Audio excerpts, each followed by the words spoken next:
a gente segue falando a respeito das consequências desse incêndio no centro de treinamento do Flamengo e também de um outro episódio recente muito grave que nós tivemos, mais um que poderia ter sido evitado, que foi o rompimento da barragem lá em Brumadinho.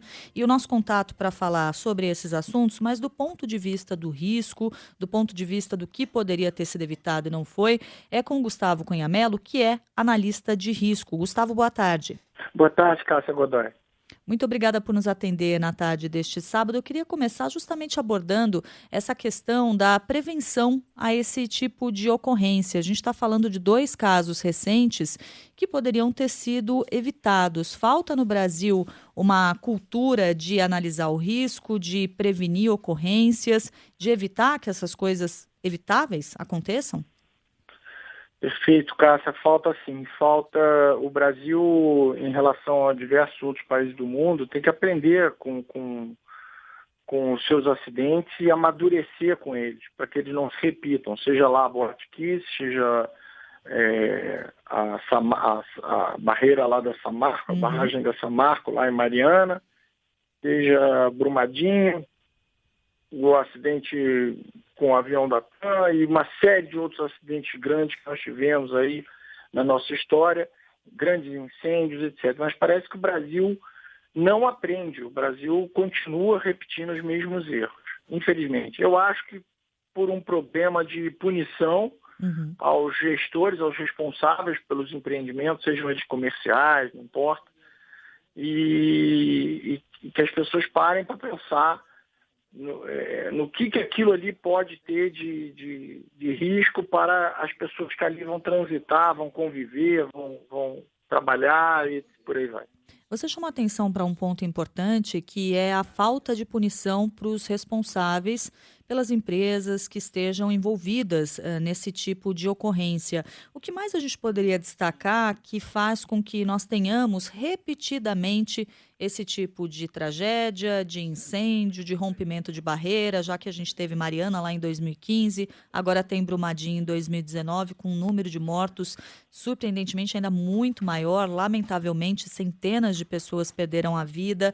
A que a gente pode atribuir isso? Quando a gente pensa em legislação, por exemplo, a gente tem uma legislação que é suficiente, mas que não é aplicada. O que a gente pode pensar que pode estar envolvido nisso?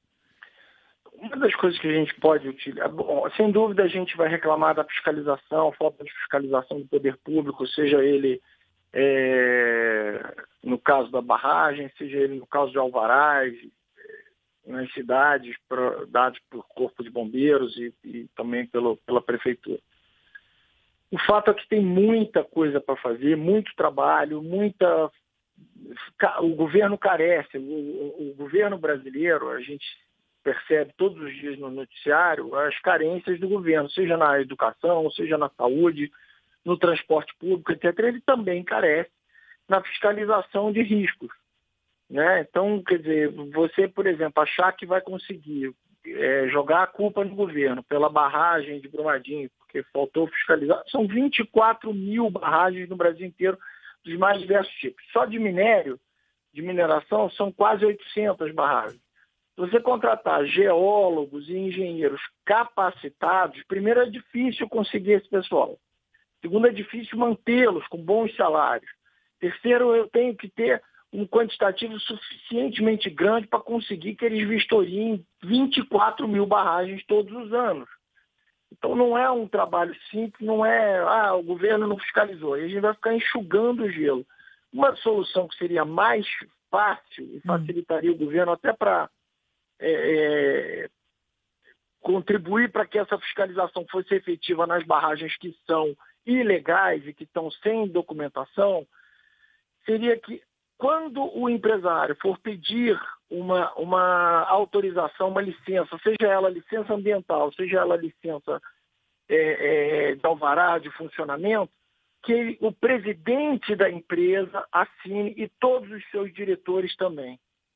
Então, e ali se comprometendo de que o laudo de engenharia, todos os documentos, o plano de emergência, todos aqueles documentos que são entregues, que não sejam documentos pro forma, documentos apenas para cuidar da burocracia, sem um conteúdo real, verdadeiro, com a boa engenharia. No momento que a pessoa assina isso, ela se compromete, ela se responsabiliza. E aí também, voltando aqui para o caso do Ninho do Urubu, do Flamengo, no momento que você pedir que a diretoria, a presidência dos clubes, né, nesse caso do clube, mas de qualquer empresa, vá, quando for pedir um alvará, uma autorização, que eles assinem, se comprometendo, olha, aqui no meu empreendimento vou tomar cuidado para que não aconteçam incêndios, por exemplo. Porque assim, esse caso de ontem dos meninos, que a gente fica até revoltado, porque são jovens, e podia ser, eu tenho filhos dessa idade, então a gente fica muito triste, sente a dor dessas famílias. Podia ter sido evitado com sensores detectores de fumaça ligados a alarmes, para acordar esses meninos quando começasse o incêndio. Uma revisão da parte elétrica completa, com a troca. Isso é até bom para os ouvintes perceberem, se eles estiverem em casa, vai no quadro de luz, que normalmente fica na cozinha da sua casa, vai lá e olha, se o botão é aquele preto, gordinho, antigo, tem que ser trocado. Os disjuntores têm que ser trocados. Os fios elétricos de uma casa, pelo menos a cada 10 anos, têm que ser trocados. Eles têm uma vida útil, eles ressecam, eles perdem a capacidade de isolar a eletricidade. E aí você tem curto-circuito. Quando você também tem uma casa que não passa por revisão elétrica há muito tempo, que o quadro não é só trocar o disjuntor e o fio, ele tem que estar bem dimensionado. Você colocar muita coisa na mesma tomada ou no mesmo grupo de tomadas que vai para o mesmo disjuntor, você está sobrecarregando aquele disjuntor. Então, na década de 70, nós tínhamos uma quantidade menor de equipamentos elétricos ligados. Hoje temos muito mais. Então, o ideal é que as pessoas façam essas revisões para não terem curto-circuito e evitarem, de novo, repetindo até o que você disse, perfeito, que é possível ser evitado, sim, podíamos não ter essas tragédias que observamos nessa última semana. Em relação a esse caso específico do Centro de Treinamento do Flamengo, muito tem se falado e ainda não há uma resposta definitiva sobre isso, sobre as causas do incêndio, mas muito tem se falado sobre a questão do ar-condicionado, sobre o fato dele estar instalado ali num container. Haveria necessidade de deixar esse ar-condicionado ligado por muito tempo para que ele pudesse refrigerar a contento aquelas unidades, aqueles containers. Nesse caso, especificamente, o que a gente pode falar em relação à manutenção desse tipo de equipamento, o uso desse tipo de equipamento, principalmente no espaço em que ele era utilizado, Gustavo? Não, primeiro que container é uma instalação provisória. Eu não me imagino, e eu tenho certeza que o Flamengo não estaria usando, assim, é tão absurdo que, por isso que eu digo que eu tenho certeza, eu imagino que ninguém vai colocar pessoas para viver em containers, né? Containers é instalação provisória. Você faz container, um camarote de carnaval, você faz um evento, um evento de food trucks, ou coisas rápidas que você vai usar aquela instalação temporariamente. Você faz ali um stand de vendas de apartamentos que serão construídos, coisas que as pessoas vão usar por pouco tempo. É possível ter ar-condicionado nesses containers? É possível sim, desde que você tenha essa parte elétrica muito bem cuidada.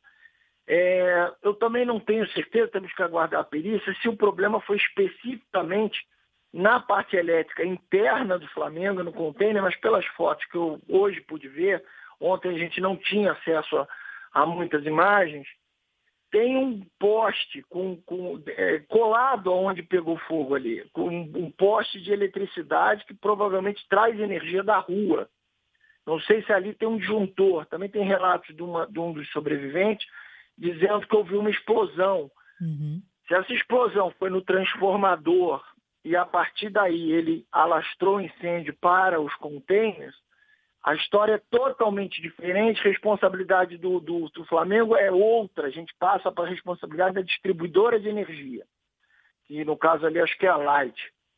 Então, a gente tem que verificar. Agora, se o distribuidor é do Flamengo, responsabilidade dele, teria que ter manutenção, aí muda também de figura. Então, o recado que fica para o ouvinte, porque a gente não pode emitir hoje, nesse momento, emitir juízo de valor, com as poucas informações que temos, e também por não estarmos lá fazendo perícia, Então, me abstraindo de emitir juízo de valor do que aconteceu, meu papel aqui é prevenção. Então, eu acho que os ouvintes deveriam se preocupar com a parte elétrica de suas casas. A gente faz reforma em casa, se preocupa com decoração, com o que o arquiteto falou, com a beleza das coisas, e se esquece da infraestrutura, se esquece de olhar que antes de tudo isso, já que vai quebrar, já que vai mudar, vamos mudar toda a fiação, vamos adequar, vamos primeiro pensar o que eu vou ligar nesse quarto, nessa sala, na cozinha, o que será ligado, quantos equipamentos serão ligados. Chamar um eletricista, um técnico, para que ele verifique como distribuir isso de forma adequada, trocar toda a fiação para 220 diferente da fiação para 110, e por aí vai. É bom que a sua geladeira da sua casa, que o seu ar-condicionado tenha disjuntores sozinhos, só para ele. Um ar-condicionado, um disjuntor. Uma geladeira, outro disjuntor. E assim sucessivamente. Se as pessoas fizerem isso, as pessoas vão evitar muitos curtos-circuitos. A gente vai estar aqui salvando muitas vidas, Cássia Godoy. É um alerta super importante e realmente há uma questão que as pessoas não costumam prestar a devida atenção. Uma outra coisa que sempre me chama a atenção quando a gente tem incêndios no Brasil de grandes proporções, então quando houve lá um incêndio na Boate Kiss, agora esse incêndio no centro de treinamento do Flamengo, é a questão do laudo dos bombeiros, né? A autorização do lugar, do ponto de vista da vistoria ali dos bombeiros para funcionar. Não é raro, e dessa vez aconteceu a mesma coisa, a gente ouviu o seguinte: não havia ainda um laudo definitivo, mas o processo estava em andamento. Então não se pode dizer que o local está irregular, porque havia sido pedido e estava em andamento. E aí sempre me chama a atenção, penso, mas enquanto a coisa está em andamento, esse lugar poderia operar da maneira que opera? Isso é uma coisa que poderia ser revista na sua avaliação? Não, isso sobre esse ponto da operação do Corpo de Bombeiros, acho que não. O que a gente, e digo mais, no momento que o proprietário tiver uma legislação que diga o proprietário vai preso caso aconteça alguma coisa, nada, bombeiro, fiscalização, nada vai ficar tão importante, porque ele terá medo de causar dano a alguém e será fiscal de si próprio. Uhum. Então, começa por aí. Eu insisto nesse ponto de responsabilizar os proprietários dos lugares, os gestores, as pessoas que administram, seja uma mineradora, seja um restaurante, seja uma boate, não importa. Todos têm que ser responsáveis e entender que se matar alguém ali no seu estabelecimento, você vai ter muito problema. Tem um espaço, então, para aumentar a responsabilidade, digamos assim, do CPF e não só do CNPJ em uma situação como essa, né? Perfeito. CPF é a coisa mais importante. Até proibir, o sujeito é dono da é presidente de uma mineradora, o senhor nunca mais vai trabalhar com mineração, ou por 20 anos não poderá trabalhar, não só com mineração, como nenhuma outra atividade que tenha risco. Aí, se você atrapalha a vida da pessoa, a pessoa não vai querer passar por isso. Então, ela vai evitar, isso vai se transformar numa prioridade, porque hoje existe um conflito de interesse, o balanço da empresa está bonito no final do ano, deu um lucro alto, ótimo, porque prevenção é despesa, prevenção tira dinheiro do caixa, prevenção é fazer revisão da parte elétrica, eu vou gastar dinheiro, está funcionando, deixa. Então, essa filosofia de curto prazo para longo prazo, ou seja, não pode acontecer um acidente a longo prazo.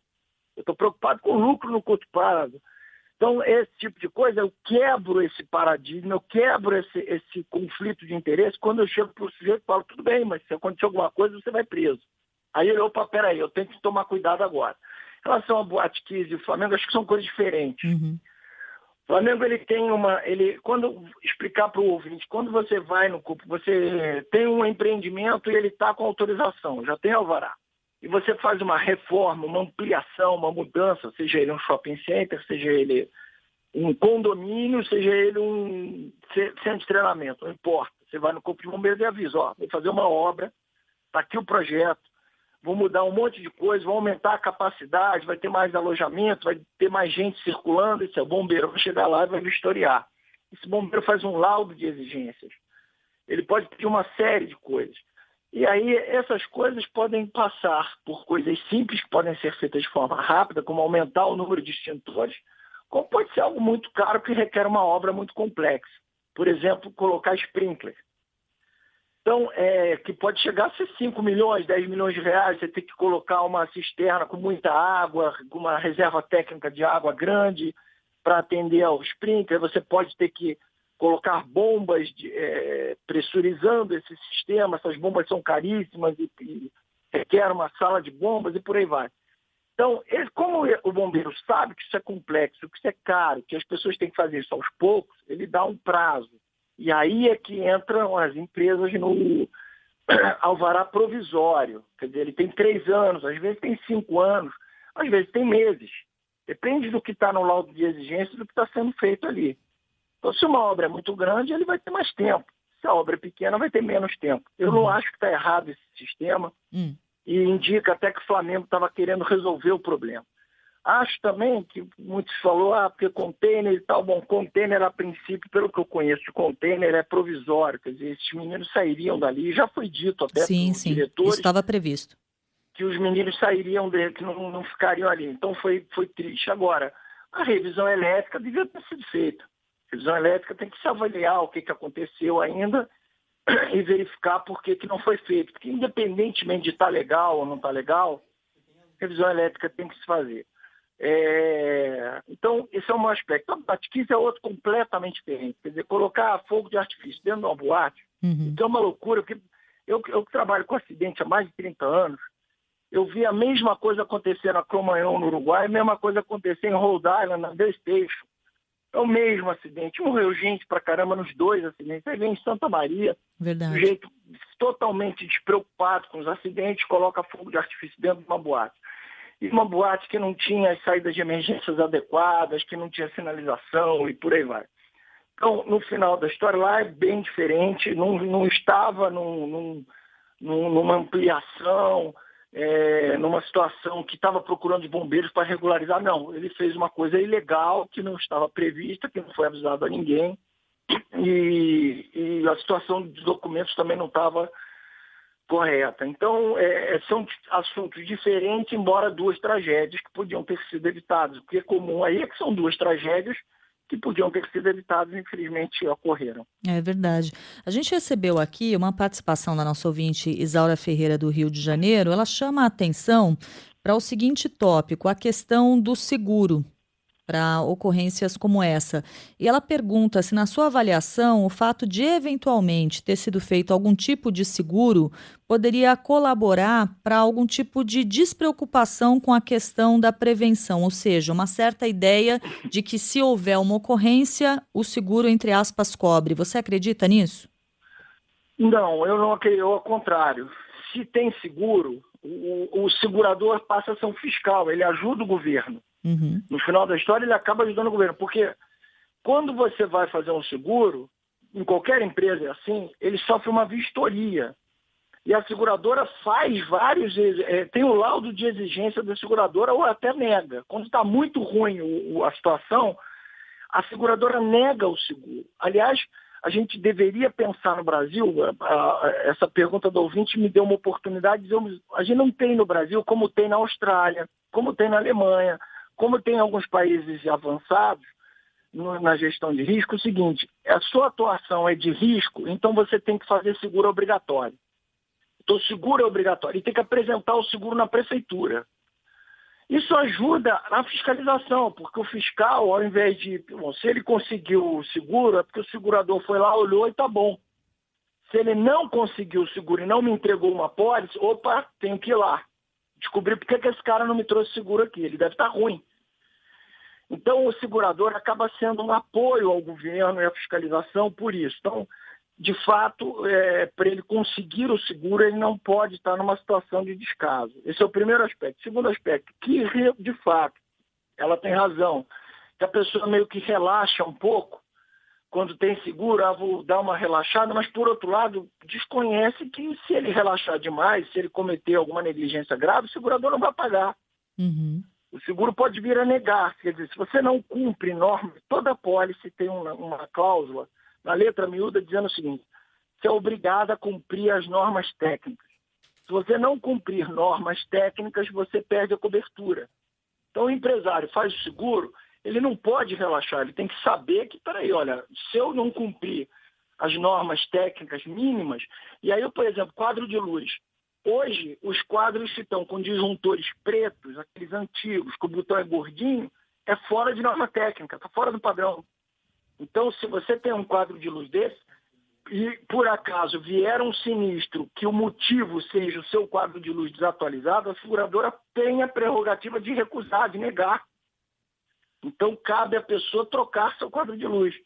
Então, a pergunta é muito boa, porque gera esse debate, mas tem o lado bom e o lado ruim. Quer dizer, a pessoa tem que saber que, primeiro, a seguradora é um fiscal que ajuda o governo, porque se você conseguiu segura, porque você não está tão ruim assim.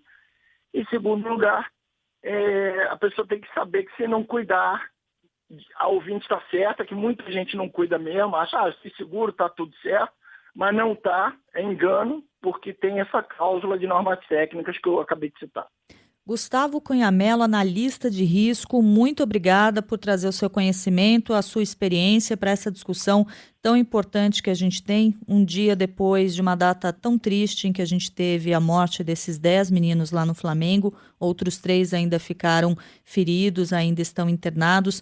Muito obrigada por nos atender nesse sábado e até uma próxima oportunidade. Obrigado, Cássia Godoy, uma boa tarde.